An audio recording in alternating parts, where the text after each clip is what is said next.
Hi, this is Lisa. The rules for solving equations. We're going to talk about some more complicated equations in this video. To simplify your equations, you want to look at each side separately. To eliminate parentheses, clear all fractions by multiplying both sides of the equation by a common denominator, and combine all like terms.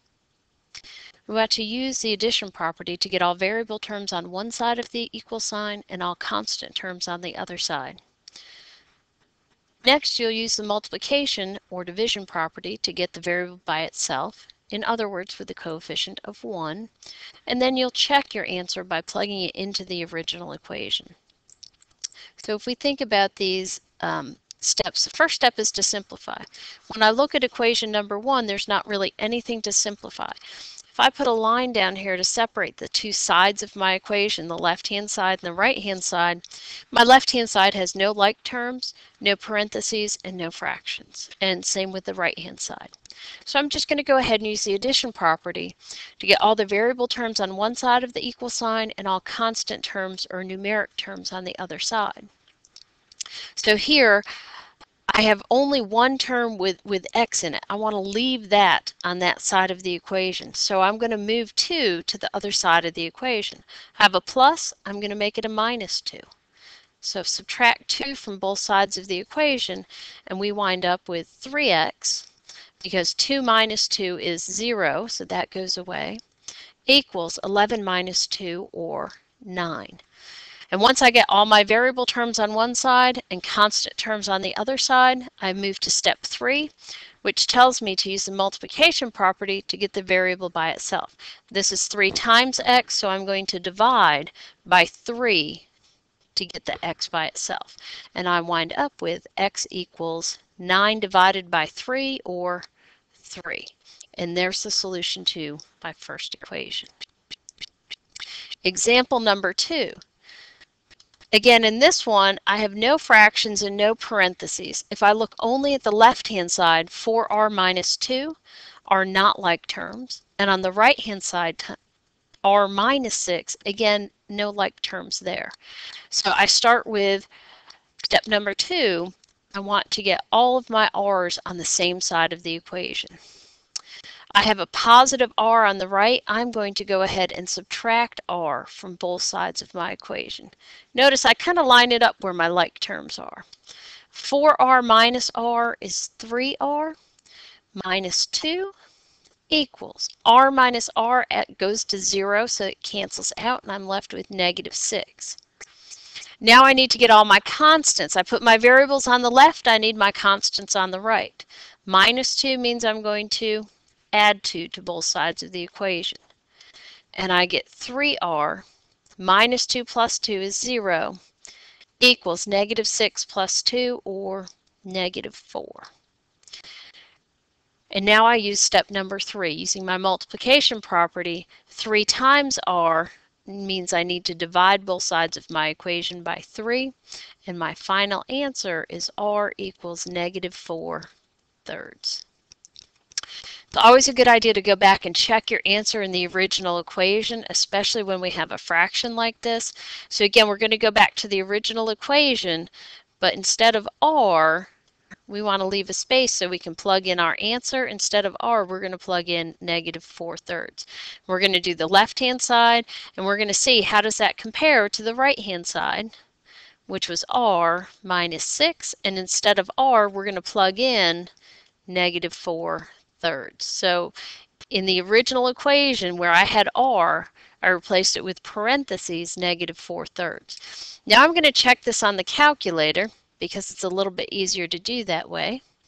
So on my calculator, I have a negative 4/3, negative 4 divided by 3 minus 2.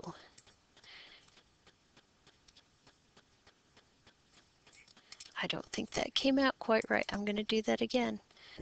4/3, and it's a negative 4/3, times 4, right? It's got that 4 out in front, minus 2. And I get negative 7.3 repeating. I'm going to clear that out, and I'm going to look at what the other side of the equation will give me. Again, I have a negative 4 thirds, or negative 4 divided by 3, minus 6. And that gives me negative 7.3 repeating. Those two answers are equal to each other. It checks. So I know I have the correct answer. Couple more examples here. Now this example number 3 does have parentheses. So the first thing I need to do is distribute. I am multiplying everything here throughout the parentheses by negative 3. Negative 3 times 2s is negative 6s. Negative 3 times negative 4 is a positive 12. And then I have minus 8. I'm going to put that vertical line down here where I had my equal sign.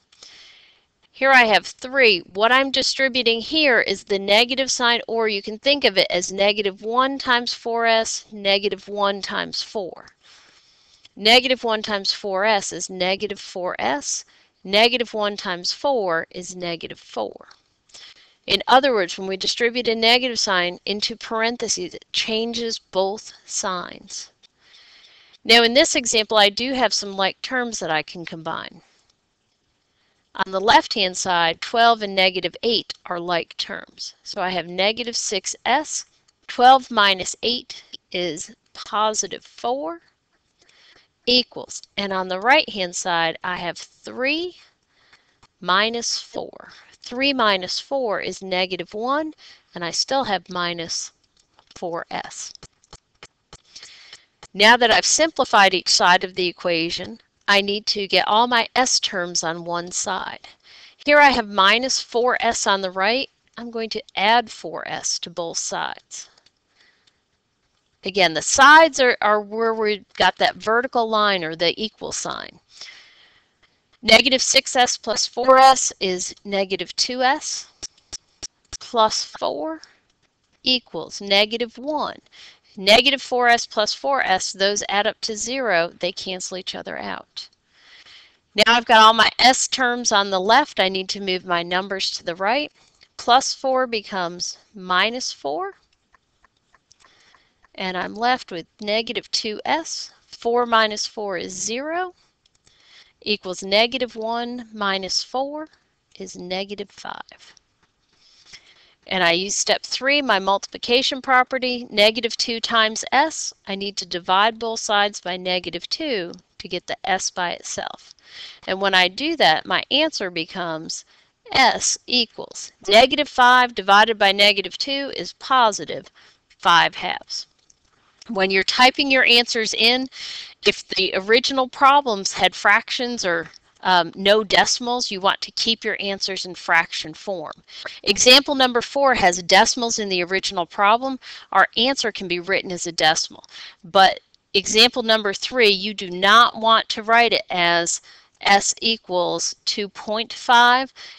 In MyLabs Plus, it will count that as being wrong. It will tell you to give the answer as an integer or a fraction. Example number 4. Again, we need to distribute to clear our parentheses. You can do the arithmetic on the calculator if it helps you. You can do it by hand. And I'm just going to do this first side on the calculator so you can see that. 0.25 times 2 is 0.5. And then we're going to do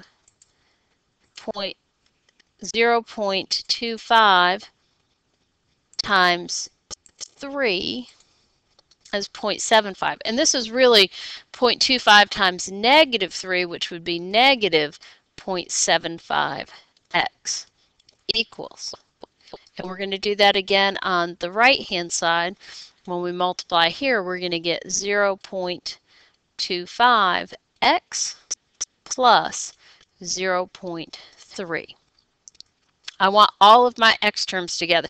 It doesn't matter which side you put the x's on. This time I'm just going to show you I can move my x's to the right. I'm going to add 0.75x to both sides of the equation.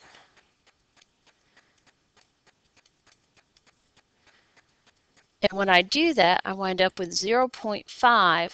Negative 0.75x plus 0.75x goes to 0 equals 0.25x plus 0.75x is 1x, or just plain x, plus 0.3.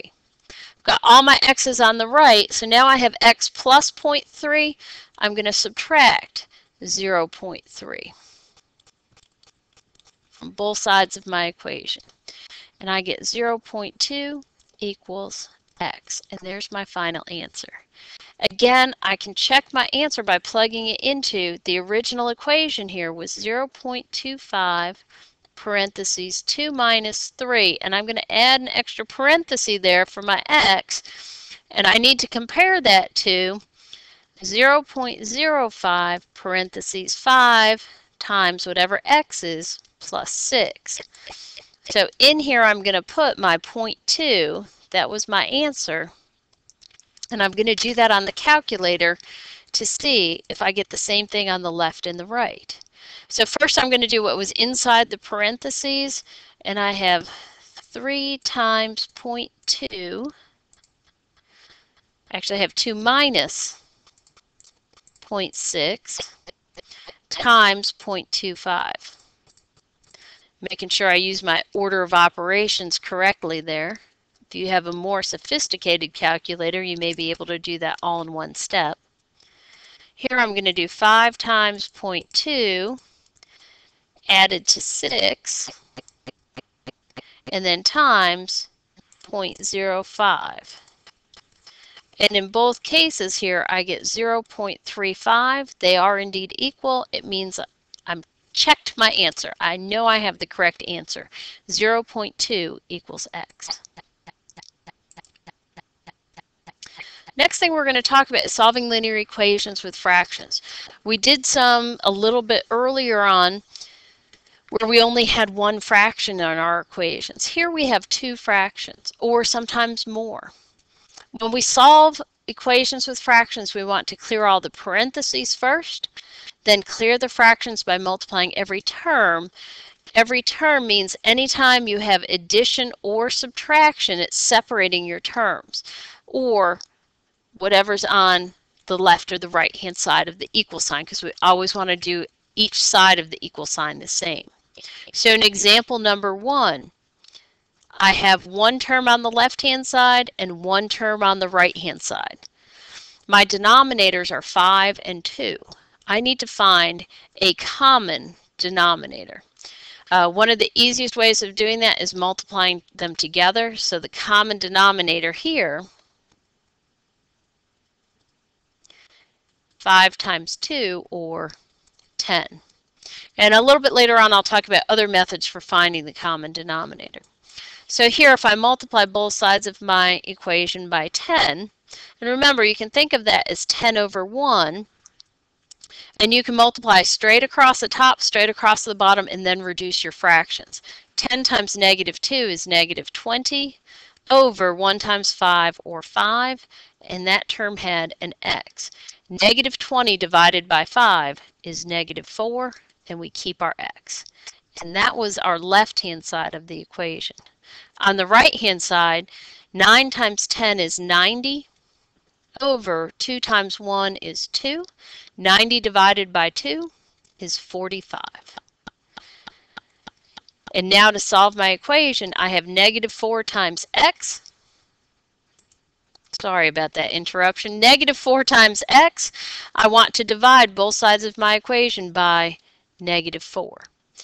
So the negative 4's cancel, and I have x equals negative 45 over 4. And there's my final answer.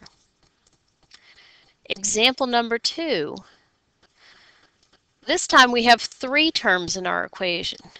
On the left-hand side, we have a subtraction sign which separates our 2 terms on the left. And on the right, we have just the number 3. So all 3 of those things are terms that need to be multiplied by the common denominator. Here, 7 divides evenly into 14, so we always take the bigger number. Our common denominator is 14. So we're going to multiply all 3 terms by 14. Regardless of whether all of your terms are written as fractions or not, you're still multiplying by the common denominator. Now here's another way of doing that. You can multiply straight across top and bottom, or you can say 7 goes into 14 2 times. 2 times 5x is 10x, minus 14 over 14 cancels, and we have 9x, equals 3 times 14 is 42.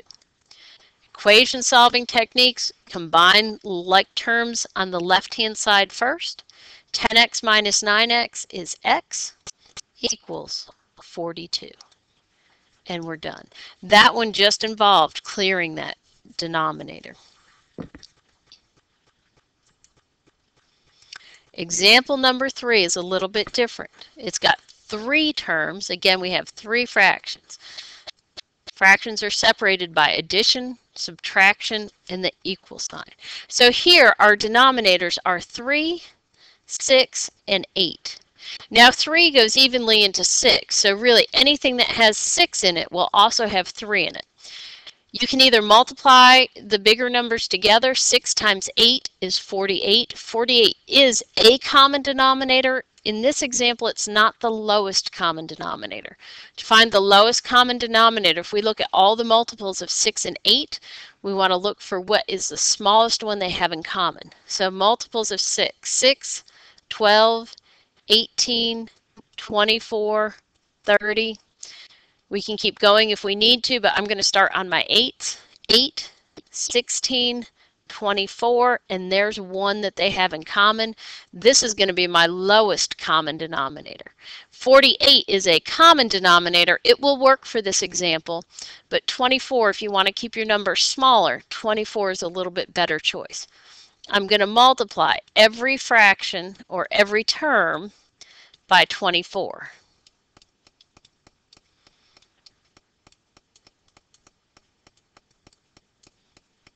And again, I'm keeping those equal signs lined up so I know the left-hand side from the right-hand side. And if I reduce, 3 goes into 24 8 times. That gives me 8x plus 6 goes into 24 4 times. 4 times 7 is 28 equals 8 goes into 24 3 times. 3 times 5 is 15. Use my addition property. I want all the x's on the left. I need to move all of my numbers to the right. I'm going to subtract 28 from both sides of my equation because positive 28 minus 28 is 0. So that leaves me with 8x equals 15 minus 28, or negative 13. And then using my multiplication property, 8 times x, I've got to divide by 8 to get the x by itself. And my final answer is x equals negative 13 over 8.